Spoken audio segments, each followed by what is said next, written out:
Salah satu tema akidah yang perlu untuk didalami bersama adalah tauhid yang berkaitan dengan zat Allah.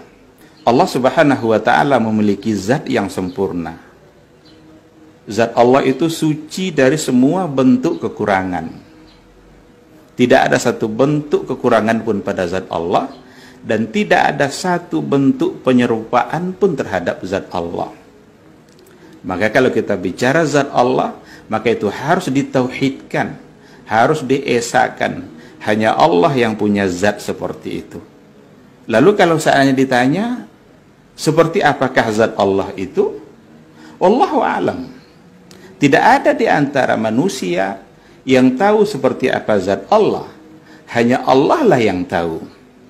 Namun, cukup bagi kita untuk mengimani apa yang ada dalam Al-Quran atau apa yang ada dalam hadis Rasulullah Sallallahu Alaihi Wasallam. Ketika Allah menyebutkan ayat-ayat yang berkaitan dengan zat, kita tinggal mengimaninya, percaya bahwa zat itu ada dan tidak mentakwil-takwilkan.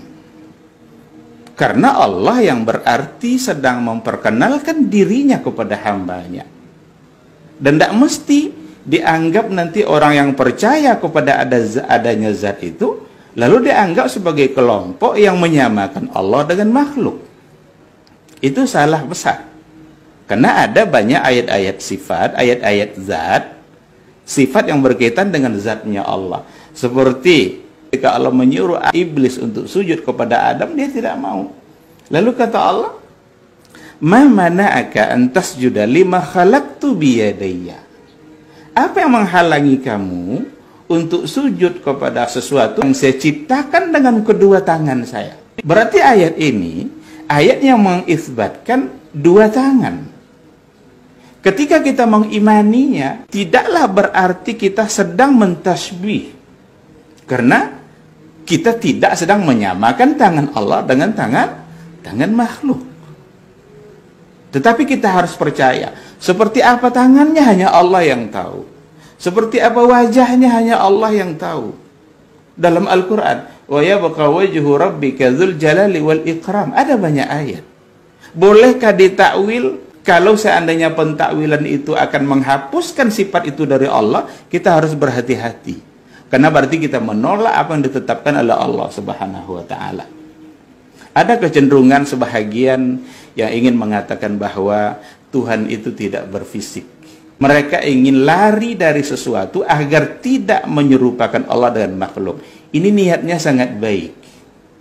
Tetapi jangan-jangan dengan menganggap tidak berfisik, dia juga sedang menyerupakan Allah dengan yang lain. Saya ingin berikan analogi. Salah satu dari makhluk Allah adalah angin. Apakah angin punya fisik?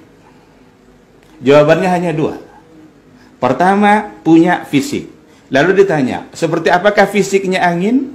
Wallahu alam, kita tidak tahu. Kalau fisiknya angin saja kita tidak tahu sebagai makhluk, apalagi fisiknya Allah. Atau kalau dikatakan angin tidak punya fisik, lalu dikatakan Allah juga tidak punya fisik, jangan-jangan juga sedang menyerupakan Allah dengan makhluk. Atau contoh lain, arus listrik punya fisik atau tidak? Jawabannya hanya dua, ada atau tidak.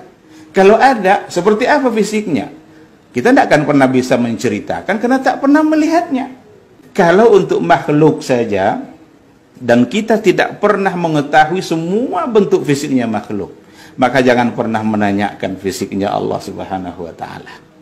Oleh karena itu, meyakini ayat-ayat sifat yang berkaitan dengan zat Allah dalam Al-Quran, itu bukanlah berarti menyerupakan Allah dengan makhluk. Yang tidak boleh itu adalah ketika dipahami bahwa zat-zat Allah itu sama dengan makhluk. Itu tertolak secara mutlak karena walam yakul lahu kufuwan ahad laisa kamitslihi syai'un wa huwas samiul basir. Ikhwati fillah, ini persoalan akidah. Kita harus benar-benar pahami secara baik, benar-benar kembalikan kepada Al-Quran, kembalikan kepada hadis-hadis Rasulullah Sallallahu Alaihi Wasallam. Kalau seandainya ada orang mengatakan bahwa pemahaman Allah tidak berfisik itu adalah pemahaman Rasul, mungkin dia perlu membaca ulang referensi-referensi yang dia baca. Sebab perdebatan tentang itu baru muncul pada abad kedua dan abad ketiga, yang dulu dipelopori oleh orang-orang Mu'tazilah, dan dalam persoalan sifat itu dipelopori oleh Abul Hasan al-Asy'ari. Tetapi secara faktual, berdasarkan literatur yang beliau tulis di akhir-akhir kehidupannya, beliau telah kembali dari keyakinan itu dan mengikuti apa yang diyakini oleh ulama-ulama salaf. Imam-imam mazhab yang 4 itu sesungguhnya punya akidah yang sama dalam persoalan ini.